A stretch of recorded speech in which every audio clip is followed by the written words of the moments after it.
Mr. President, Dr. Biden, Madam Vice President, Mr. Emhoff, Americans, and the world.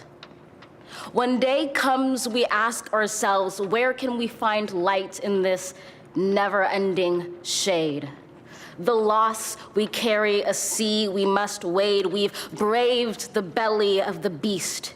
We've learned that quiet isn't always peace, and the norms and notions of what just isn't always just is.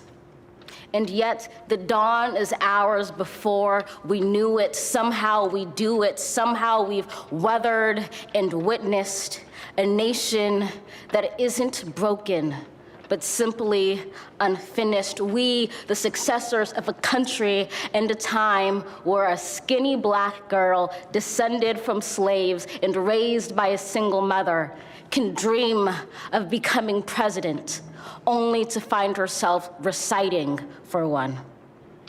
And yes, we are far from polished, far from pristine, but that doesn't mean we are striving to form a union that is perfect.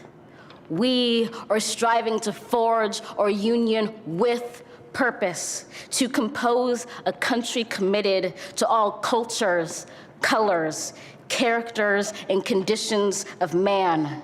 And so we lift our gazes not to what stands between us, but what stands before us. We close the divide because we know to put our future first, we must first put our differences aside. We lay down our arms so we can reach out our arms to one another. We seek harm to none and harmony for all. Let the globe, if nothing else, say this is true.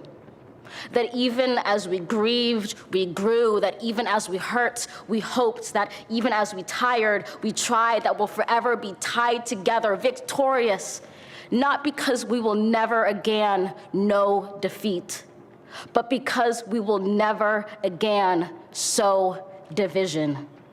Scripture tells us to envision that everyone shall sit under their own vine and fig tree, and no one shall make them afraid.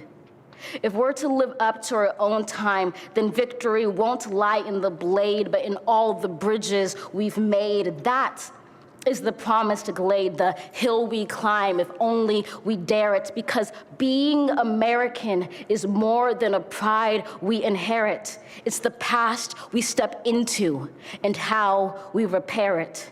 We've seen a force that would shatter our nation rather than share it, would destroy our country if it meant delaying democracy.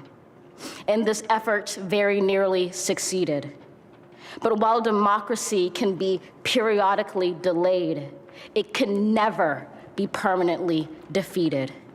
In this truth, in this faith we trust, for while we have our eyes on the future, history has its eyes on us. This is the era of just redemption. We feared it at its inception. We did not feel prepared to be the heirs of such a terrifying hour, but within it we found the power to author a new chapter, to offer hope and laughter to ourselves. So, while once we asked, how could we possibly prevail over catastrophe?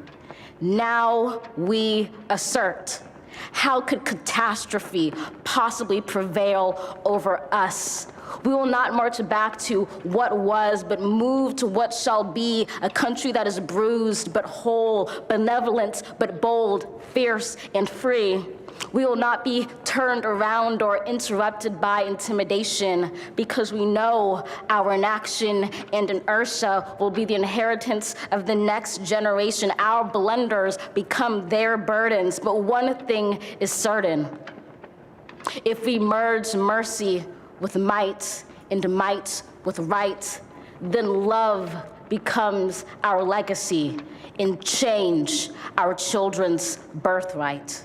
So let us leave behind a country better than the one we were left. With every breath from my bronze-pounded chest, we will raise this wounded world into a wondrous one. We will rise from the gold-limbed hills of the West. We will rise from the wind-swept Northeast, where our forefathers first realized revolution. We will rise from the lake-rimmed cities of the Midwestern states. We will rise from the sun-baked South. We will rebuild, reconcile, and recover in every known nook of our nation, in every corner called our country. Our people, diverse and beautiful, will emerge battered and beautiful. When day comes, we step out of the shade, aflame and unafraid. The new dawn blooms as we free it. For there is always light, if only we're brave enough to see it, if only we're brave enough to be it.